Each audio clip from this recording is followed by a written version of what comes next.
Previously, we explored America's prophetic roots, Columbus's voyages, and the ancient blessing on Jacob's descendants. Now, we step into the long, dark hallway that separates the early, vibrant church from the Pilgrims who would later cross the Atlantic. This is the incredible story of how a people learned to say no to tyranny and a resounding yes to the word of Yahweh, no matter what it cost them. Let's climb into a time machine and set the date to 325 AD. We've landed in Rome, the heart of a vast empire. It's been about 3 centuries since Yeshua ascended to heaven. He left behind a spotless, simple church, a community that cherished the word of Yahweh.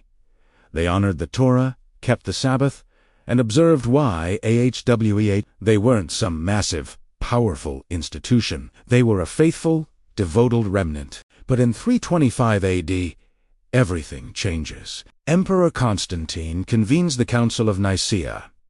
His primary goal, to unify his sprawling empire under a single, state-approved religion. Suddenly, a carnal king is presiding over a church council. From this moment on, church doctrine becomes increasingly shaped by imperial power, not just scripture. The visible church gains safety and political favor, but in the process, it loses so much of its purity. Meanwhile, the true, obedient church, the one that refuses to compromise, is forced underground. Fast forward about 150 years to 476 AD. The mighty Roman Empire falls, civilization collapses into chaos, and we enter the period history calls the Dark Ages.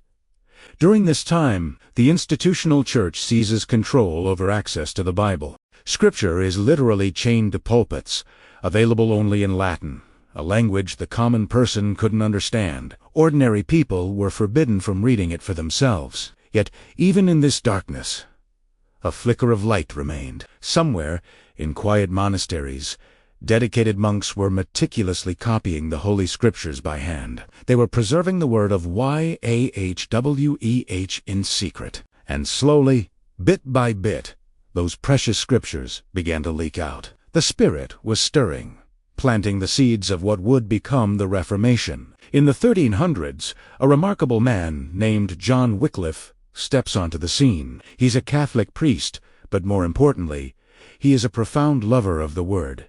He does something radical. He dares to translate the Bible into English, so that common people, for the first time in centuries, can read it for themselves. The religious establishment is absolutely outraged. They denounce him as pestilent and wretched, a son of the serpent. They claim he has made the gospel vulgar by making it accessible to laymen and even women. Why so much hatred? Because they knew that once people could read the Bible for themselves, they would start questioning the tyranny of men. In the prologue to his translation, Wycliffe wrote words that might sound surprisingly familiar. This Bible is for the government of the people, by to people, and for the people. 500 years later, Abraham Lincoln would echo those very words in his Gettysburg Address. But the idea didn't start with Lincoln. It started here, rooted in the word of YAH. The institutional church condemned Wycliffe, but it was too late.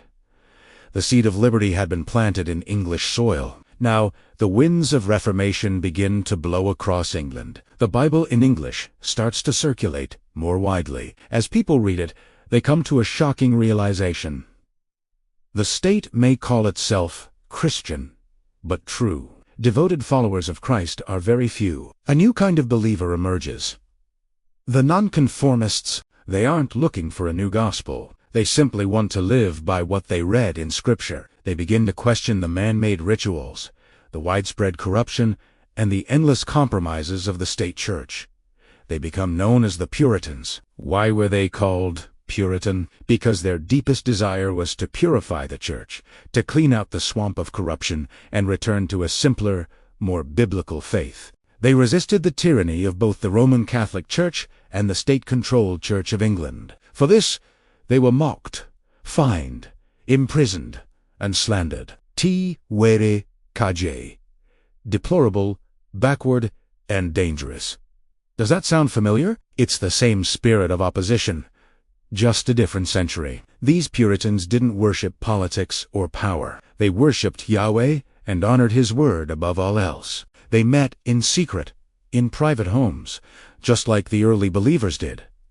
They were branded as enemies of the state, but in the eyes of heaven, they were pioneers of liberty. Among these nonconformists was a particularly brave group known as the Separatists. They had concluded that the Church of England was beyond reform, so they chose to separate completely, forming their own independent congregations. One such group gathered at a place called Scrooby Manor in England, meeting in the home of a man named William Brewster. Their pastor was a wise and godly man named John Robinson. Remember that name, John Robinson. Without his leadership and vision, there would be no America as we know it. These believers met in secret, under constant threat of discovery. Being a separatist was considered an act of treason. Under a law called the Act of Uniformity, attending any church other than the official Church of England was punishable by heavy fines and imprisonment. The Crown demanded absolute religious conformity. But the Separatists chose obedience to Yahweh instead.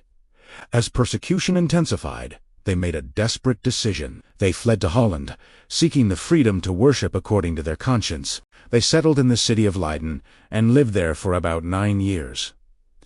Life was incredibly difficult. They worked menial jobs, facing poverty and constant hardship, but they were finally free to follow Scripture. Then, a new danger emerged. They noticed their children were slowly becoming Dutch, losing their English identity and, more importantly, the spiritual purpose that had driven their parents. So they prayed, seeking YAHWEH's guidance, and they began to sense a call, a divine pull toward a new land across the vast ocean, a land where they could build a new Israel, a society where they could live as a true church before they were ever a nation. Thanks for watching. Don't forget to like this video and subscribe to our channel for the next part of this incredible story.